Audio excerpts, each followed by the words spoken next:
Hello student. तो आइए हम लेके आए हैं आपके लिए क्लास 12 के ऑप्टिक्स का ऑब्जेक्टिव क्वेश्चंस। तो अगर आप भी क्लास 12 के स्टूडेंट हैं तो यह वीडियो आपके लिए बहुत इंपॉर्टेंट है। और इसके दो पार्ट में हमने आपको सिखाया है क्वेश्चन नंबर 20 तक के, और आज करेंगे क्वेश्चन नंबर 21 से 30 तक के। तो चलिए स्टार्ट करते हैं। क्वेश्चन पढ़िए। क्वेश्चन आपके स्क्रीन पर दिख रहा है 21 नंबर। मिरर फार्मूला इज, आपसे पूछा गया है कि मिरर फार्मूला इसमें से कौन सा है। अच्छा, आप सभी ने पढ़ा था कि 1/f equal to 1/v plus 1/u होता है मिरर फार्मूला। अब देखिए ऐसा कहाँ लिखा हुआ है, ऐसा लिखा है बच्चों ए नंबर में। तो ए क्या हो जाएगा, इसका सही आंसर होगा। आइए नेक्स्ट क्वेश्चन देखते हैं। आइए क्वेश्चन नंबर 22 देखते हैं। देखिए क्या कह रहा है क्वेश्चन नंबर 22 में। Speed of light in a medium in which critical angle is. आपसे पूछा गया है कि लाइट का स्पीड क्या होगा यदि क्रिटिकल एंगल का वैल्यू दिया हुआ है 45 डिग्री। देखो यहाँ पे IC का वैल्यू आपको दे दिया हुआ है ना, और हमें पूछा हुआ है V का वैल्यू कितना होगा उसी मीडियम में। तो हम लोगों ने क्या पढ़ा था बच्चों, यहाँ पे साइन IC इक्वल टू 1/म्यू, यही तो हम लोग पढ़े थे। और म्यू का वैल्यू कितना होता है आप लोग जानते हैं ना बाबू, म्यू इक्वल टू होता है C/V होता है। तो वैल्यू यहाँ से पुट कर लो तो आ जाएगा साइन IC इक्वल टू, ये हो जाएगा V/C। अब V का वैल्यू यहाँ से निकालोगे ना तो चला आएगा C इंटू साइन IC। अब वैल्यू पुट कर देते हैं सबका। देखिए यहाँ रखते हैं वैल्यू, तो हो जाएगा V इक्वल टू, यहाँ पे C होगा, सॉरी यहाँ पे C है, तो C से मल्टीप्लाई करेंगे तो C का वैल्यू आपको याद है ना, C equal to 3 into 10⁸ metre per second होता है।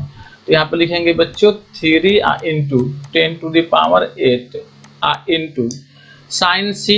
तो साइन C का वैल्यू यहाँ पे लिखिएगा साइन, C का वैल्यू IC का वैल्यू कितना है दिया हुआ है 45, तो यहाँ पे रखेंगे 45। अब बट्टा में कितना हो जाएगा, बस इतना हो जाएगा। इसका वैल्यू पुट कर दीजिए, बट्टा में कुछ नहीं होगा, यहाँ पे कुछ नहीं तो 1 है। तो ये हो जाएगा 3 इंटू 10⁸ इंटू साइन 45 का वैल्यू 1/√2। अब इसको आप सोल्व करेंगे ना तो ये चलाएगा 3√2 इंटू 10⁸। देखिए ऐसा कहाँ है, जहाँ पे ऐसा होगा वहीं इसका आंसर होगा। और यह वैल्यू दिया है बच्चों ए नंबर में, तो ए क्या हो जाएगा अपना सही आंसर हो जाएगा। आइए नेक्स्ट क्वेश्चन करते हैं। क्वेश्चन नंबर 23 पढ़िए। कह रहा है कि speed of light in a medium is इतना। किसी मीडियम में स्पीड ऑफ लाइट दिया है, मतलब कि लाइट का स्पीड दिया हुआ है। Then the refractive index of that medium, उससे मीडियम का रिफ्रैक्टिव इंडेक्स कितना होगा ये आपसे पूछा गया है। तो मेरे प्यारे बच्चों आप सब जानते हैं एक फार्मूला होता है ऐसे, म्यू इक्वल टू C/V होता है। रिफ्रैक्टिव इंडेक्स आपको निकालना है, C का वैल्यू आपको मालूम है और V का वैल्यू आपको दिया हुआ है। यहाँ से C का वैल्यू आपको मालूम है 3 इंटू 10⁸। यह speed of light in vacuum होता है, मतलब कि लाइट का स्पीड कहाँ पे वैक्यूम में होता है। ओके, तो वैल्यू रख लेंगे यहाँ पे। और V का वैल्यू कितना दिया है यहाँ से 2.5 इंटू 10⁸। यह कट जाएगा इससे और ये चल जाएगा तो यहाँ पे जाएगा 30, अब बट्टा कितना 25। इसको सोल्व कीजिएगा ना तो 6/5 चलाएगा। देखिए ऐसा कहाँ लिखा हुआ है, ए नंबर में लिखा है ना 6/5, तो हमारा ए सही आंसर होगा। आइए नेक्स्ट क्वेश्चन देखते हैं हम लोग। आइए क्वेश्चन नंबर 24 देख लेते हैं। कहा हुआ है आपसे कि magnification of plane mirror, plane mirror का मैग्निफिकेशन कितना होगा।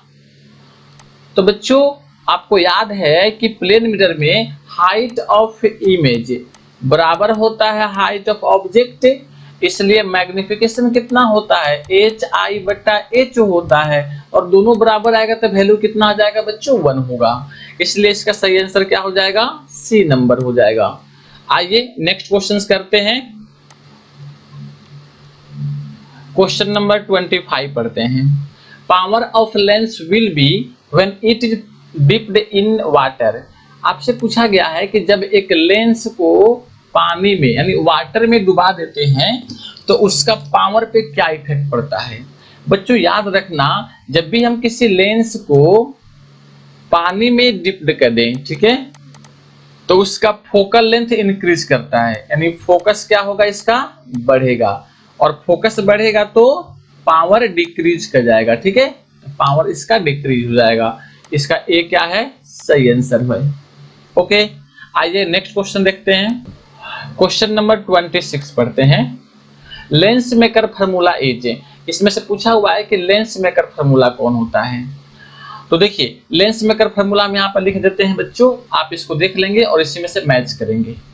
अगर ऐसा एक मीडियम है, एक लेंस है और इसका रिफ्रैक्टिव इंडेक्स μ2 है, और यह बाहर में जो मीडियम है ना, इसका रिफ्रैक्टिव इंडेक्स कितना है, μ1, तो इसका फार्मूला होता है 1/f1 इक्वल टू, यहाँ से μ2 1 -1 अब बट्टे में 1/r1 -1 बट्टा यहाँ से r2, यह फार्मूला होता है। तो देखो ऐसा कहाँ लिखा हुआ है 1/f, इसमें r2 - r1 लिखा है तो ए नंबर नहीं होगा। यहाँ पे f2 लिखा हुआ है तो ये गलत है। यहाँ पे f2 नहीं होता है, f1 होता है, यानी बाहर का जो मीडियम होता है ना उसमें फोकल लेंथ होता है, इसलिए बी भी गलत है। और सी में देख लीजिए, हाँ सी क्या है, सही आंसर है। ओके, तो चलिए नेक्स्ट क्वेश्चन देखते हैं हम लोग। क्वेश्चन नंबर पढ़िए 27। आपसे पूछा हुआ है कि when upper half part of lens is painted by black colour then its image size. देखो आपसे पूछा है कि एक लेंस है ऐसा, और इस लेंस का आधा जो पार्ट है ए वाला, यह क्या किया गया है बच्चों, ब्लैक से पेंट कर दिया गया है। तो इमेज साइज पे क्या डिपेंड, अच्छा इमेज साइज नहीं है यहाँ पे, ओनली इमेज पूछा है, ठीक है, इमेज पे क्या इफेक्ट पड़ेगा, साइज मत देखिएगा। तो यहाँ पे फर्स्ट में कहा है कि size increases, size decreases, intensity increases, और डी नंबर में है इंटेंसिटी डिक्रीजेज। तो इसका सही आंसर क्या होगा, याद रखना बच्चों, जैसे यहाँ पे हाफ पार्ट को पेंट करेंगे ना, तो लाइट जो यहाँ से आ रहा था और कुछ यहाँ से भी जा रहा होगा लाइट, तो ऊपर वाला लाइट तो बंद हो जाएगा, नहीं जा पाएगा ये वाला लाइट, तो लाइट का इंटेंसिटी क्या हो जाएगा बच्चों, कम हो जाएगा। मतलब कि यहाँ पे जो इमेज बनेगा ना उसका इंटेंसिटी कम हो जाएगा। ओके, तो उसका इंटेंसिटी कम होगा तो डी नंबर क्या होगा, इसका सही आंसर होगा, जो कि यहाँ पे लिखा हुआ है, आप देख सकते हैं आगे बढ़ा करके इसको, इंटेंसिटी डिक्रीजेज। ओके, आइए नेक्स्ट क्वेश्चन करते हैं। आइए एक क्वेश्चन है 28 नंबर में, a convex lens has focal length 20 centimetre then its power will be. देखो एक कन्वेक्स लेंस है ऐसा, और इसका फोकल लेंथ आपको दिया हुआ है 20 सेंटीमीटर आपको दिया हुआ है, लेकिन बच्चों याद रखना कन्वेक्स है इसलिए यह पॉजिटिव होगा, और यह सेंटीमीटर में दिया हुआ है, तो पावर का फॉर्मूला कितना हो जाएगा, 100/f होता है। जब भी फोकल लेंथ सेंटीमीटर में दिया हो ना तो 100/f लिखिएगा, तो यह p इक्वल टू हो जाएगा यहाँ से 100/f, f का वैल्यू कितना 20, ये कट जाएगा तो बच्चों आ जाएगा यहाँ से 5 डायोप्टर। देखो ऐसा कहाँ लिखा हुआ है, बी नंबर में लिखा हुआ है, तो बी हमारा सही आंसर होगा। आइए नेक्स्ट क्वेश्चन देखते हैं। अब क्वेश्चन है 29, कहा है कि if lens is given in centimetre, अगर लेंस जो है उसका फोकल लेंथ यहाँ पे है, ठीक है बच्चों, यह फोकल लेंथ कह रहा है कि सेंटीमीटर में दिया हुआ है, तो पावर विल बी, पावर कितना होगा। तो आपको बता चुके हैं कि जब भी लेंस का फोकल लेंथ सेंटीमीटर में दिया हो तो उसका पावर का फॉर्मूला क्या हो जाएगा, 100/f होता है। ओके, यहाँ पे f किस में है, सेंटीमीटर में। अगर यह मीटर में होता ना बच्चों तो यहाँ पे f इक्वल टू 1/f लिखते हैं, p इक्वल टू 1/f, और यहाँ पे f क्या होता है, मीटर में होता है, तो इसका सही आंसर क्या हो जाएगा, b हो जाएगा। चलिए नेक्स्ट क्वेश्चन देखते हैं। तो आइए अब करते हैं क्वेश्चन नंबर 30, और यह क्वेश्चन इस वीडियो का लास्ट क्वेश्चन है। तो चलिए देखते हैं इस क्वेश्चन को। कह रहा है कि अ convex lens having radius of curvature 20 centimetre. देखो एक कन्वेक्स लेंस आपसे कहा है और कहा नहीं है बच्चों की इसका रेडियस ऑफ कर्वेचर इक्वल है कि नहीं है, तो यहाँ पे कुछ दिया नहीं है, तो हम देखते हैं कि यह इक्वल ही होगा। R1 बराबर कितना होगा R2 और इसको R मान लेंगे और ये कितना दिया हुआ है से 20 सेंटीमीटर। और आपको याद है कि R1 का वैल्यू क्या होता है बच्चों, इसमें R1 इधर होता है तो पॉजिटिव होता है और R2 का वैल्यू निगेटिव होता है। ओके, मतलब कि यह वैल्यू प्लस में 20 सेंटीमीटर होगा और यह वैल्यू माइनस में 20 सेंटीमीटर होगा। और जिस मीडियम से बना हुआ है ना उसका रिफ्रैक्टिव इंडेक्स आपको दिया हुआ है 1.5 इसका रिफ्रैक्टिव इंडेक्स है, यानी म्यू का वैल्यू आपको गिवन है बच्चों। आपसे पूछा गया है कि इसका फोकल लेंथ कितना होगा। ओके, तो आइए इसका फोकल लेंथ देख लेते हैं। इसके लिए फॉर्मूला हम लोगों ने क्या पढ़ा था, यहाँ देखो 1/f equal to mu minus 1 into 1/r1 minus 1 यहाँ पे r2। यह फॉर्मूला होता है। वैल्यू पुट कर देते हैं तो म्यू का वैल्यू दिया है 1/5 माइनस 1 हो जाएगा इंटू 1/r1, तो r1 के जगह पे बच्चे 20 और फिर यहाँ पे माइनस और फिर यहाँ पे माइनस में 20।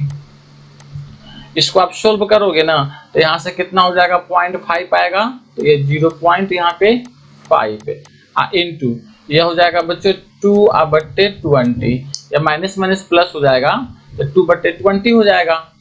और इसको आप सोल्व करोगे तो आ जाएगा यहाँ से 1/2 इंटू यहाँ पे 2/20, ये 2 से 2 कट जाएगा तो आपको मिलेगा क्या, एफ का वैल्यू चला आएगा प्लस में 20 सेंटीमीटर। ओके, तो देखिए ऐसा कहाँ लिखा हुआ है, ऐसा लिखा हुआ है बी नंबर में। ठीक है, तो बी अपना सही आंसर होगा। तो यहाँ तक आपको अच्छा से समझ में आ गया। और हाँ बच्चों, अगर यह वीडियो आपको समझ में आता है तो प्लीज आप वीडियो को लाइक करें। अगर आप चैनल पे पहली बार आए हैं तो चैनल को सब्सक्राइब कर लें ताकि नेक्स्ट वीडियो का अपडेट आपको सबसे पहले मिल जाए, और बेल आइकन को जरूर दबा लें ताकि नोटिफिकेशंस आपको मिलते रहे। चलिए फिर मिलते हैं अगले वीडियो में। जय हिंद, जय भारत, पढ़ते रहिए, मुस्कुराते रहिए।